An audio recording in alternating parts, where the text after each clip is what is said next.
I'll show you how to get excellent effects by literally blobbing your paint. Wow, look at this. Amy's painting looks as if it was great fun to make. Just by splatting and flicking paint onto some card and letting the colours run together, she's made a really dynamic image.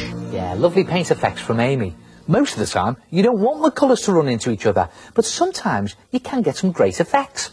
Here's one for you.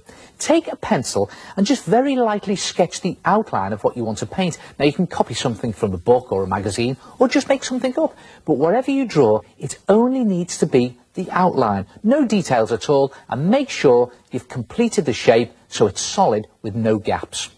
When you're happy with your design, paint it with blobs.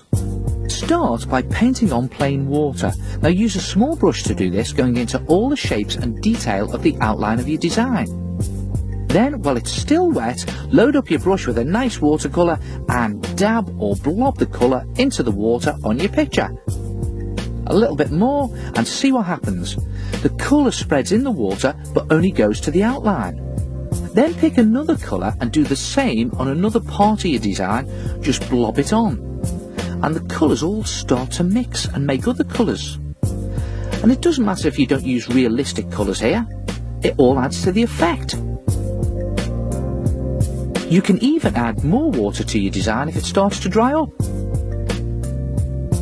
And just keep dabbing on different blobs of colour until you've completely filled the entire dragon. And the colours mix together really well because the design is still wet.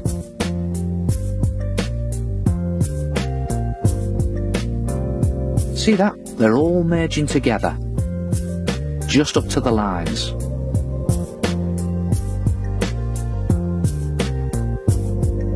If you want to add more detail to your picture, let your design dry slightly and then load your brush and just dab the colours on.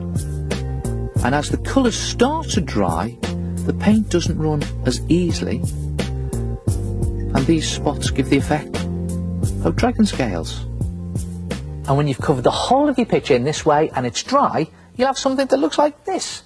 And you can see I've rubbed out all the pencil guidelines, and I think that looks brilliant. Good effect, eh? And they come out different every time. How about these butterflies? Really simple ones, these, with just a couple of colours. Or this slightly more complicated underwater design, lots of shapes on there. And look at this, I've used real parroty colours on this one. Wet blob pictures. And I will see you next time. It's all right.